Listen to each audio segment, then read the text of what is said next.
नमस्कार दोस्तों, मैं अभिषेक आपका अभिषेक ट्यूटोरियल पे स्वागत करता हूं। आज मैं ऑब्जेक्टिव क्वेश्चन का सेट 5 ले रहा हूं जो कि मॉडल पेपर पे बिल्कुल बेस्ड है। ठीक है, तो आइए मैं वीडियो की शुरुआत करता हूं। सेट 4 मैं पहले ही दे चुका हूं। अगर आप नहीं देखे तो मैं डिस्क्रिप्शन बॉक्स में दे दूँगा, आप वहाँ से डायरेक्ट उस लिंक पर जाकर सेट 1, सेट 2, सेट 3, सेट 4 पे पहुँच सकते हैं। ठीक है, तो चलिए आइए वीडियो की मैं शुरुआत करता हूँ।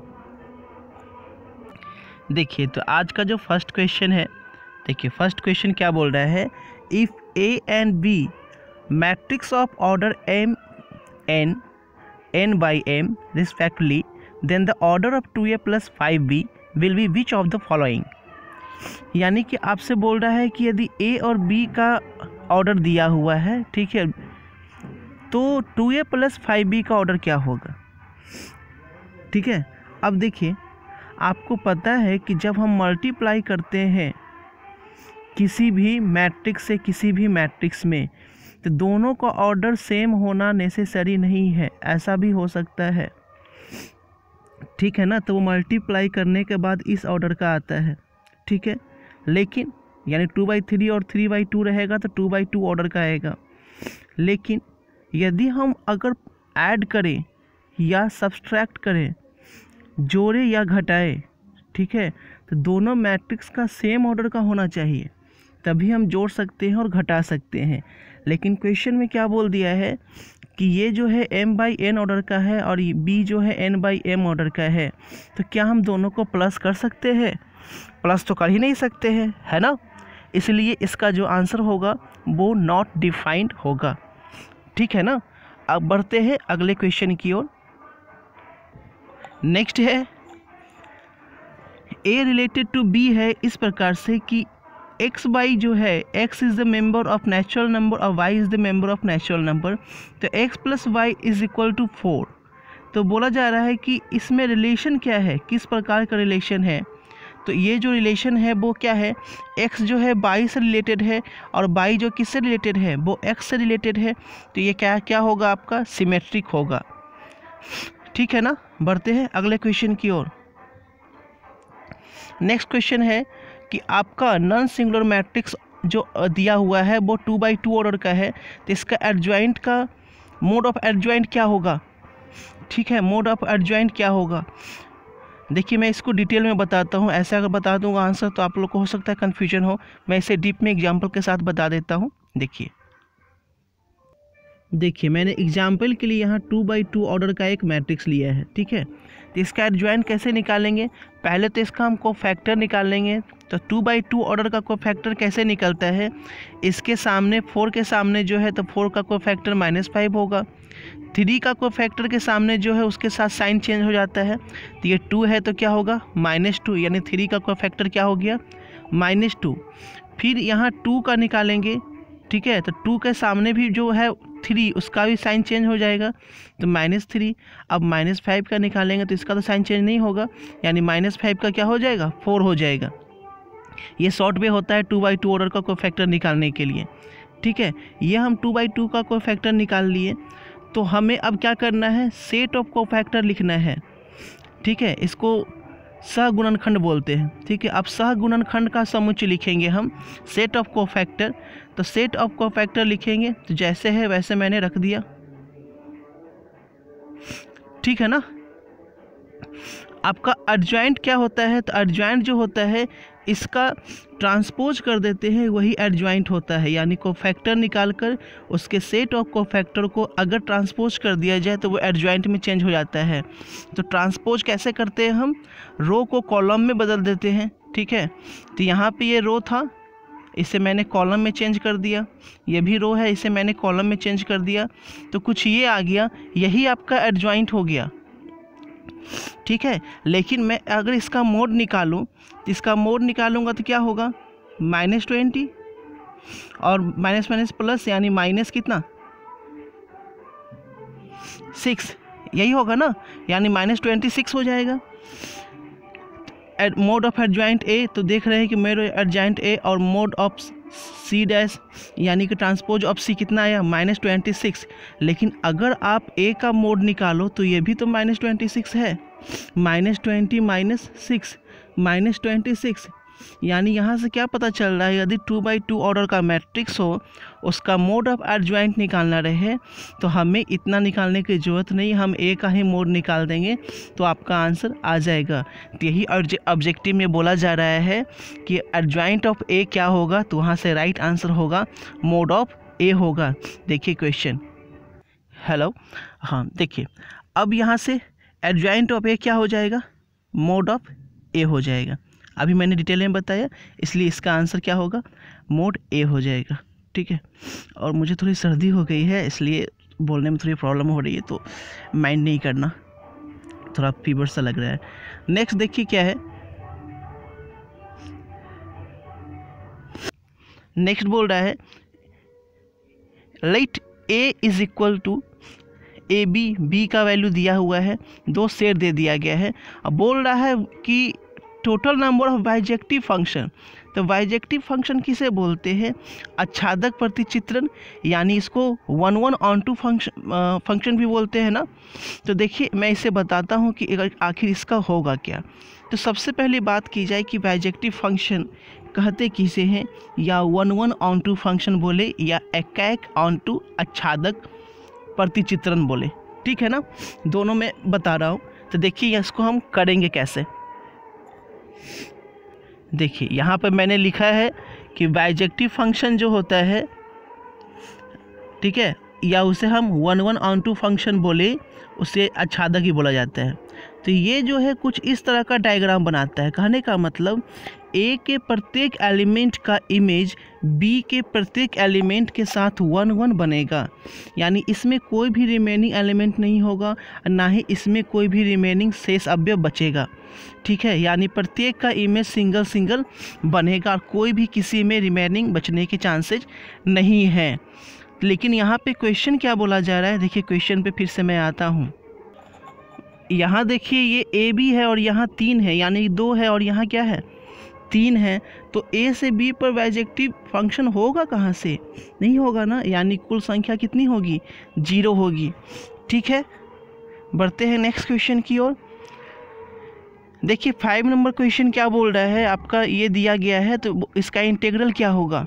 ठीक है, तो इसका इंटीग्रल क्या हो जाएगा, ये तो आप लोग बना सकते हैं, इसका इंटीग्रल π/12 हो जाएगा। ठीक है, नेक्स्ट क्वेश्चन की ओर बढ़े। तो x का वैल्यू दिया हुआ है, y का वैल्यू दिया हुआ है, बोल रहा है dy/dx क्या होगा। तो इसमें बताने की जरूरत आई थिंक नहीं है, इसका डिफ्रेंशिएशन निकाल लेंगे y का, ठीक है ना, dy/dt निकालेंगे, ठीक है, और उसके बाद dx/dt निकालेंगे, इसका और इसका अलग अलग निकालेंगे और इसको इससे डिवाइड कर देंगे, तो जो आएगा वो आपका आंसर हो जाएगा, और इसका आंसर जो हो जाएगा वो आपका 1/t हो जाएगा। ठीक है, नेक्स्ट क्वेश्चन की ओर बढ़ रहे हैं। इसका प्रिंसिपल वैल्यू निकालना है sin इनवर्स sin 2π/3 का। इसका पहले रेंज की बात की जाए तो इसका रेंज क्या होता है, -π/2 to π/2, और वो भी क्लोज्ड इंटरवल। ठीक है ना, क्लोज इंटरवल में होता है, यानी -π/2 से लेकर π/2 बोथ इंक्लूडिंग। तो देखिए यहाँ पे जो 2π/3 है वो आउट ऑफ रेंज है, 120 रेंज के बाहर है। तो इसे मैं 120 को क्या लिख सकता हूँ, sin 180 minus theta pi minus π/3, यानी 180 माइनस कितना 60, 180 में से 60 को हटाएगा तो कितना आएगा, आ जाएगा ना आपका 120। तो साइन 180 माइनस थीटा क्या होता है, साइन थीटा, यहाँ से क्या हो गया ये sin π/3। अब जो हो गया वो हो गया sine inverse sin π/3, sine inverse sin π/3। तो साइन इन्वर्स sin π/3 क्या होगा, थीटा ही होगा ना, यानी आंसर क्या होगा आपका π/3 हो जाएगा। ठीक है, नेक्स्ट क्वेश्चन की ओर बढ़ते हैं। देखिए नेक्स्ट क्वेश्चन है, मूल बिंदु से गुजरने वाली रेखाओं के परिवार का अवकल समीकरण क्या होगा। तो मूल बिंदु से गुजरेगी उसका, इसका जो राइट आंसर हो जाएगा वो क्या होगा, x dy/dx = y। देखिए मेरे बैकग्राउंड में जो कुछ शोर शराबे की आवाज़ आ रही है, सॉन्ग टाइप की, बगल में थोड़ी शादी है, ठीक है, मैं जहाँ हूँ वहाँ पे शोर शराबा होता ही रहता है। तो यहाँ से देखिए नेक्स्ट क्वेश्चन, यहाँ पे इसका इंटीग्रेशन क्या होगा, तो इसका इंटीग्रेशन क्या होगा, यानी इसका आप लोग निकालेंगे तो कितना आ जाएगा x, और फिर क्या होगा log x, यानी ये हो जाएगा आपका कितना b नंबर हो जाएगा। इन द सेम वे अगर फिर इसका निकालना है 10 नंबर क्वेश्चन, इसका जो राइट आंसर हो जाएगा वो आपका C नंबर हो जाएगा। नेक्स्ट क्वेश्चन की ओर बढ़ रहे हैं। इसको जोड़ने वाले मध्य बिंदु का स्थिति सदिश ज्ञात कीजिए।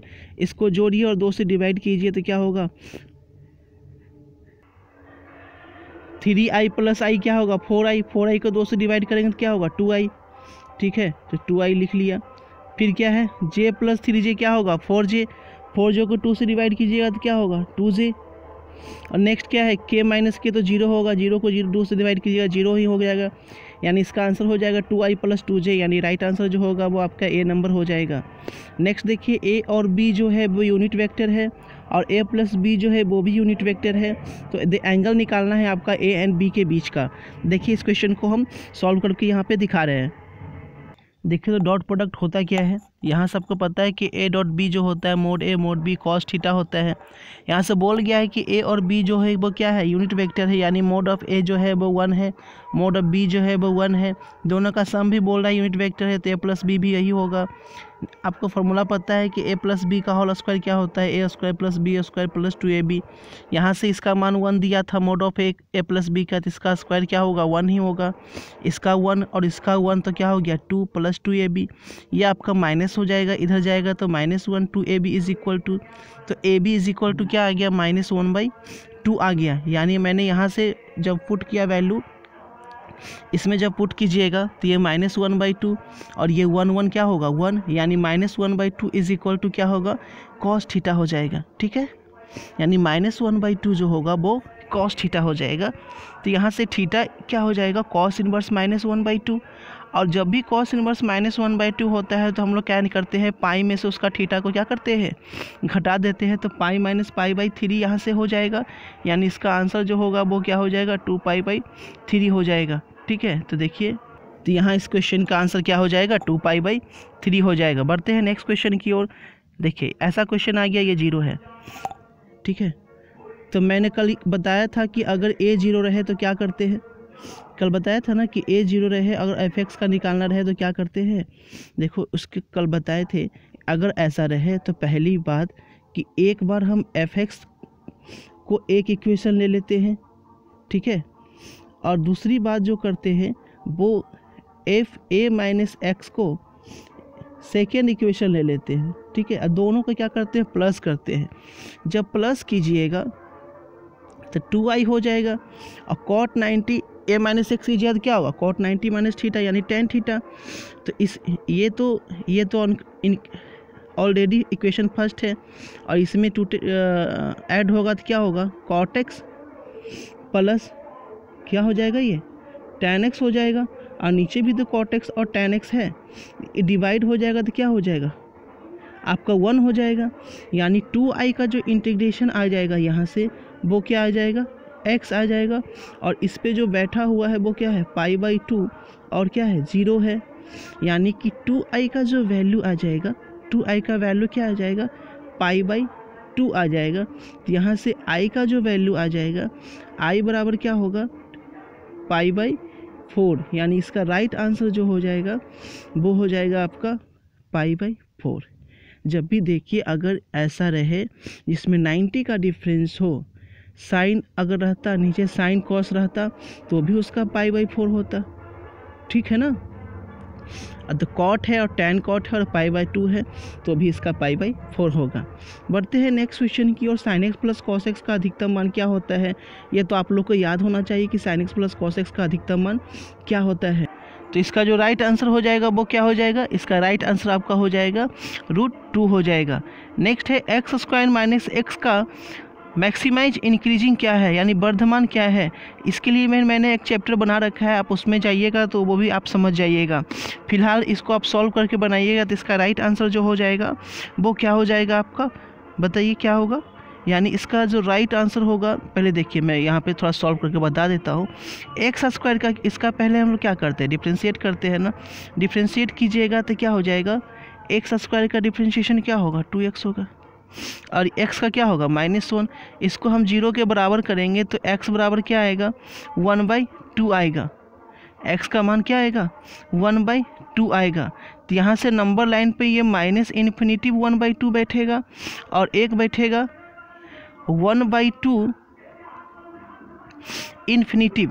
तो देखेंगे मैक्सिमम वैल्यू किस पे देगा, ठीक है, मैक्सिमम वैल्यू चेक कीजिएगा तो आपका, ठीक है, आपका मैक्सिमम वैल्यू किस पे आ जाएगा, इसका मैक्सिमम वैल्यू जो हो जाएगा वो 1/2 इन्फिनिटी पे होगा, ठीक है। तो इसका राइट आंसर जो होगा वो आपका फर्स्ट नंबर हो जाएगा। नेक्स्ट है xy तल का समीकरण बताइए। तो xy तल का समीकरण क्या होगा, z = क्या होगा 0 होगा। निम्नलिखित में से कौन जो है वेक्टर क्वांटिटी है, तो वेक्टर क्वांटिटी कौन है बताइए। देखिए यहाँ से आपका डॉट है तो ये तो है नहीं, ये भी डॉट है ये तो है नहीं, और यहाँ भी देखिए यहाँ पे कुछ नहीं है तो क्या है डॉट है, यानी ये भी नहीं है, यानी इसका क्या हो जाएगा नन ऑफ दीज हो जाएगा। नेक्स्ट है एक्स के समांतर किसी रेखा का जो है डायरेक्शन कोसाइन क्या होगा।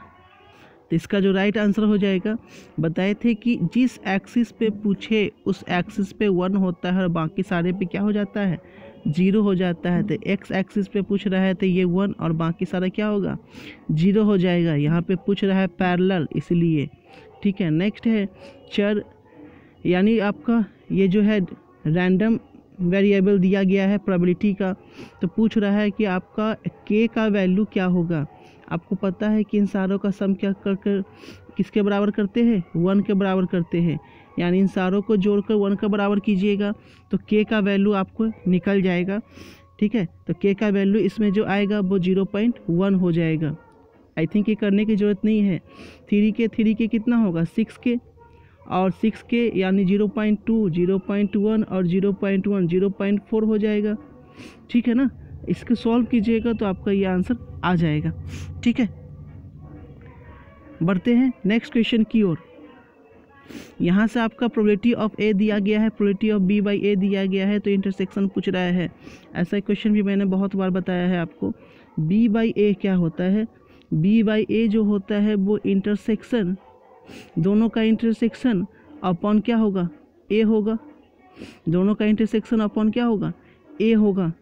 तो ये दिया गया है b बाई ए, तो 0.3 मान लेते हैं कि इंटरसेक्शन जो है वो x है, और ये क्या होगा आपका 0.2, दोनों को मल्टीप्लाई कीजिएगा तो जो आपका आ गया 0.06, वही आपका क्या हो जाएगा राइट आंसर हो जाएगा। नेक्स्ट क्वेश्चन क्यों देखिए, बोल रहा है कि ये जो है इस पे लंब है तो डॉट प्रोडक्ट क्या होता है 0 होता है।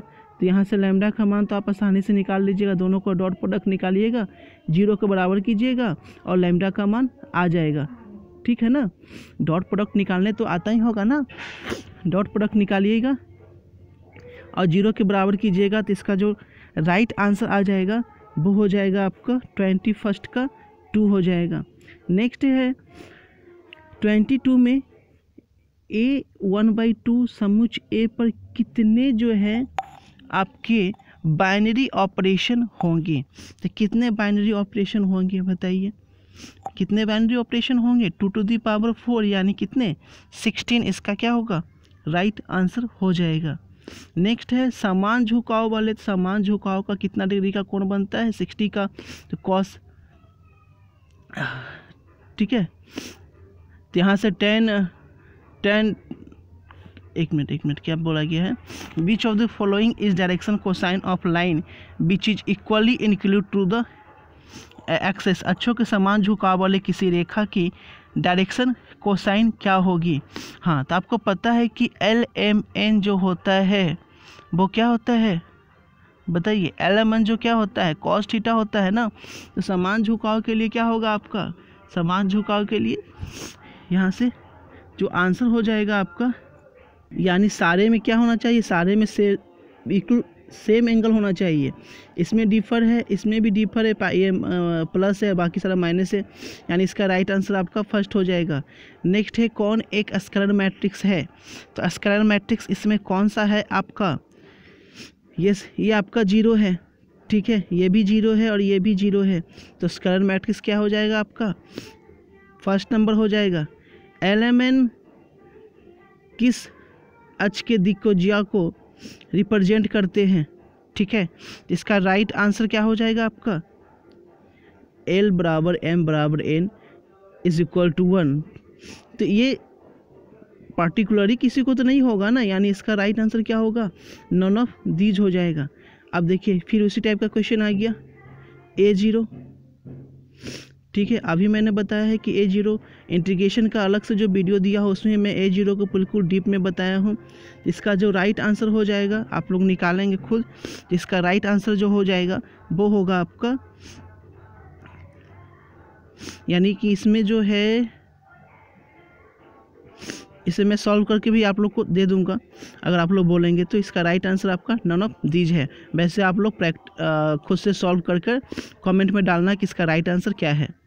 नेक्स्ट जो है A.B × C जो है 3 है, तो कौन सा इसमें सही है, A.B × C आपका जो 3 है, तो इसका राइट आंसर क्या होगा। अब देखिए यहाँ से जो रूल होता है वो क्या होगा, A.C हो सकता है और C × B हो सकता है।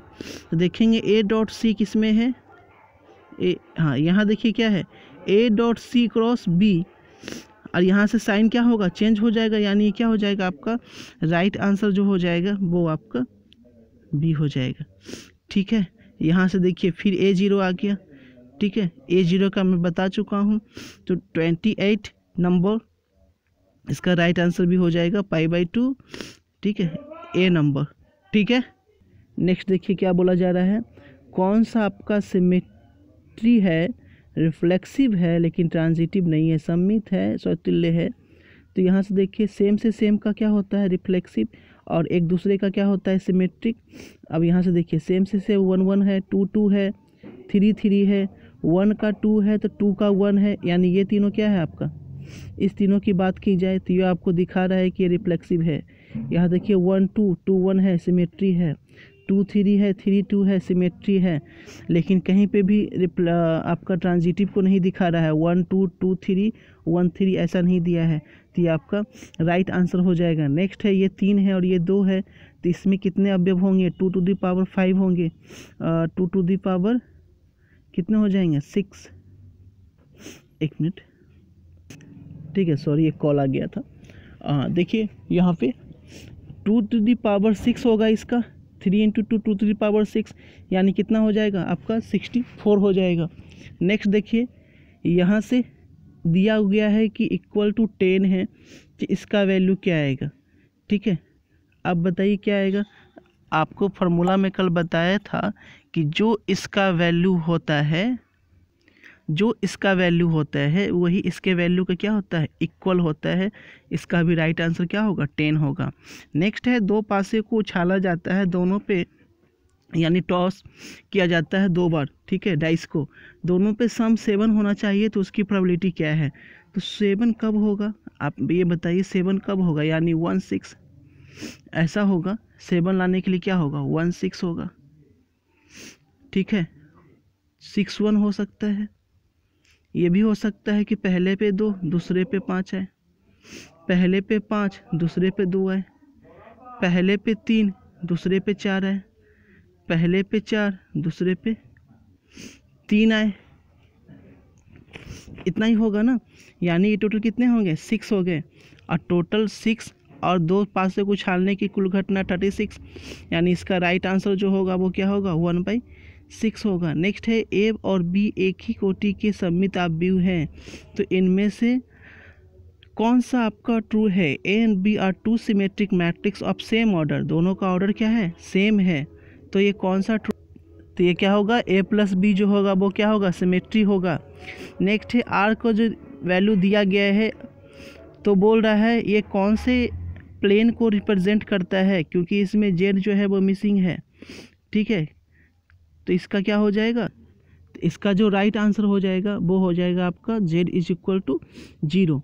नेक्स्ट है ये A + B, B + C और C + A जो है वो किसके बराबर है, ठीक है, किसके बराबर है, तो ये अगर हम देखेंगे तो ये भी 2B है, 2C है और क्या है 2A है, सब दो दो है, यानी किसके बराबर हो जाएगा, 2ABC के बराबर हो जाएगा। ठीक है, बढ़ते हैं नेक्स्ट क्वेश्चन की ओर। इस पे इसका परिक्षेप पूछा जा रहा है, projection of vector of the vector. ठीक है, देखिए तो यहाँ मैं प्रोजेक्शन को बिल्कुल अच्छे से समझा देता हूँ कि इससे क्वेश्चन अगर आ जाए तो ना छूटे आपका। ठीक है, देखिए सदिश ए की दिशा में सदिश बी का परिक्षेप, अगर इंग्लिश में बात करें तो projection of vector be on vector A, जिस पे पूछा जाता है, जिस पे वो नीचे जाता है उसका मोड, और बाकी दोनों का क्या होता है, डॉट हो जाता है। तो A dot B upon mod A. In the same way सदिश बी की दिशा में सदिश ए का प्रक्षेप, यानी ए का प्रोजेक्शन पूछ रहा है बी पे, जिस पे पूछा बी पे पूछा तो बी नीचे गया, बाकी दोनों का क्या होगा, डॉट होगा। क्वेश्चन में भी जो पूछ रहा था, ठीक है, यानी इस पे पूछ रहा था तो ये नीचे गया और दोनों का डॉट, तो दोनों का डॉट निकालेंगे तो क्या होगा, दोनों का डॉट निकालेंगे तो ये आपका आई डॉट 2i क्या होगा, 2j डॉट माइनस जे क्या होगा, माइनस माइनस प्लस यानी 2, और k डॉट के क्या होगा 1, और इसका मोड निकालिएगा तो 2 का स्क्वायर 4, 1 का स्क्वायर 1, 1 का स्क्वायर 1, यानी 5/√6 आ गया। ठीक है, तो इसका आंसर क्या हो गया, 5/√6। आप ये चाहें तो इसका स्क्रीनशॉट ले सकते हैं। ठीक है, मैं इसे, ठीक है, अब आप इसका स्क्रीनशॉट ले सकते हैं। ठीक है, चलिए क्वेश्चन पे चलते हैं। तो इसका राइट आंसर जो हो गया वो क्या हो गया, 5/√6। ठीक है, देखिए नेक्स्ट है a dot B is equal to 0 है, तो इनमें से कौन सा आपका ट्रू है। a डॉट बी 0 होगा तो क्या होगा, आप खुद बताइए कि a डॉट बी होगा तो क्या होगा, जब भी डॉट प्रोडक्ट 0 होता है तो वो क्या होता है, परपेंडिकुलर होता है, यानी a परपेंडिकुलर टू b होगा। यहाँ से इसका वैल्यू पूछ रहा है, आप इसे प्लस माइनस प्लस करके बनाइएगा, और इस चीज़ का ध्यान देखिएगा कि जहाँ आई स्क्वायर आएगा वहाँ पे हमको क्या रखना है, -1 रखना है, और बाकी को आई को आ ही रखना है। ठीक है, इसे भी सॉल्व कर दूँ क्या, चलिए इसे भी सॉल्व कर देता हूँ। देखिए तो यही क्वेश्चन था आपका। ठीक है, तो यहाँ पे मैंने क्वेश्चन लिखा और ये इसके बराबर था, तो बोल रहा था x और y का मान क्या होगा। तो ये आपका प्लस, ठीक है, ये आपका प्लस होता है, ये माइनस होता है, और ये क्या होता है, प्लस होता है। तो 6i, ठीक है, और ये ऐसे ढकेगा, फिर ऐसे ढकेगा, और 3i को 1 से गुना करेंगे तो 3i, और ये -3 होगा, और माइनस माइनस क्या होगा, +3। ठीक है, फिर क्या हो जाएगा, ये यहाँ से यहाँ पर क्या आएगा, माइनस आएगा, तो यहाँ पर माइनस, और 3i पहले से ही माइनस है तो माइनस माइनस क्या हो गया, प्लस। अब ये ऐसे ढकेगा, फिर ऐसे ढका, अब 4 को i से गुना किए तो 4i, और 2 को -1 से गुना किए तो -20, और 20 अब माइनस माइनस क्या हो गया, +20। नेक्स्ट आपका ये प्लस ही होगा तो 1 का 1 होगा, और इसके सामने ये है और इसके सामने ये है, ये ढक गया। 4 × 3 12, माइनस कितना हो जाएगा, 60i, यानी 12 - 60i यहाँ पे हो गया। ठीक है, 60i। अब यहाँ से देखिए ये 3i² है, तो i² का वैल्यू क्या होता है, i² का वैल्यू होता है -1, तो 3 × -1 -3 और +3, 3i 4i से गुना हुआ तो 12i², 3i × 20 60i, 1 + 12 12, 1 - 60i 60i, 60i से 60i कैंसिल आउट हो गया, -3 + 3 क्या होगा, 0 होगा, तो 0 को 6i से मल्टीप्लाई किए, 0 हो गया। 12i², i² का वैल्यू क्या होता है, -1, तो -12, यहाँ से 12 से बचा तो 12 12 12 0 हो गया, यानी x भी 0 और क्या हो जाएगा, y भी 0, इसलिए इसका राइट आंसर जो होगा x = 0 और y = 0। ठीक है, यानी इस क्वेश्चन के राइट आंसर की बात करें तो x = 0, सॉरी x = 0 और y = 0 हो जाएगा। ठीक है, नेक्स्ट उसी तरीके से क्वेश्चन है, यहाँ से बोला जा रहा है ये जो है ये 0 के इक्वल है, तो find if the value determinant 0 which one is true. I think ये x का वैल्यू ये a बराबर नहीं होगा, ये x बराबर होगा। ठीक है, तो आप उसी तरीके से सॉल्व कीजिएगा और 0 के इक्वल कीजिएगा। इसका जो राइट आंसर आ जाएगा, राइट आंसर जो आएगा a इज इक्वल टू -3 होगा। बाकी आप लोग इसे सॉल्व कर लेना, यानी x का वैल्यू यहाँ पे -3 हो जाएगा। नेक्स्ट है f(x) 8x³ और gx x⁻³ 1/3। पिछले ऑब्जेक्टिव में भी मैंने इसे डिटेल में बताया है ना। अगर आप नहीं देखे हैं तो सेट 4 देखिए, सेट 3 देखिए, ठीक है, उसमें मैंने इसे सॉल्व किया हुआ है। वही क्वेश्चन फिर यहाँ आया है, ये क्या हो गया, 8x इसका राइट आंसर हो जाएगा। नेक्स्ट है a जो है 3/3 ऑर्डर का है, तो a - b is equal to 0। तो निम्न में से कौन सा जो है वो राइट होगा, तो इसका जो राइट आंसर हो जाएगा वो हो जाएगा a इज इक्वल टू 0 और b भी इज इक्वल टू 0 होगा। ठीक है, नेक्स्ट है बोल रहा है dy/dx is equal to y/x। तो इसका अविकल समीकरण का सॉल्यूशन क्या होगा, आपको क्या पता है। ठीक है, x जो है यानी x जो है इधर चला जाएगा। ठीक है, अब देखिए यहाँ से ये क्या होगा, x dy/dx, सॉरी ये इधर गया, अगर ये x dy हो गया और ये क्या हो गया y dx हो गया, तो हमें चेंज करना है ना, x को x के साथ ले जाना है, तो ये इधर dx जाएगा, यानी ये क्या होगा 1/x dx is equal to 1/y dy होगा ना।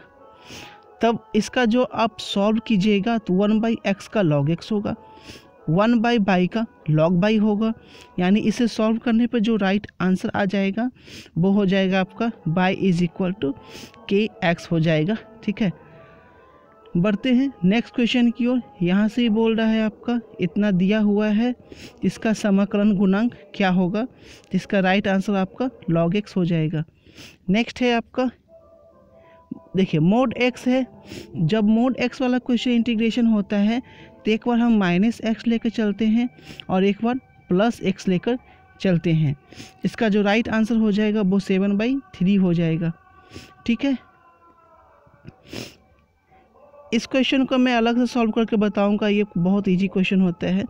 x इज इक्वल टू दिया हुआ है e/, तो ऊपर से मान लेते हैं कि e/, प्लस इसको हम को मान लेते हैं, उसके बाद ये सॉल्व कर लेते हैं और जो इसका राइट आंसर हो जाएगा, इसे आप याद भी रखना, ये कोई बहुत टॉप क्वेश्चन नहीं है, इसे याद रखना कि इसका आंसर जो होता है 1/x + x होता है। नेक्स्ट है इसका लैग्रेंज मीन्स क्या होगा, तो इसका लैग्रेंज मीन्स क्या होता है, इसका लैग्रेंज मीन्स जो होता है log e - 1 होता है।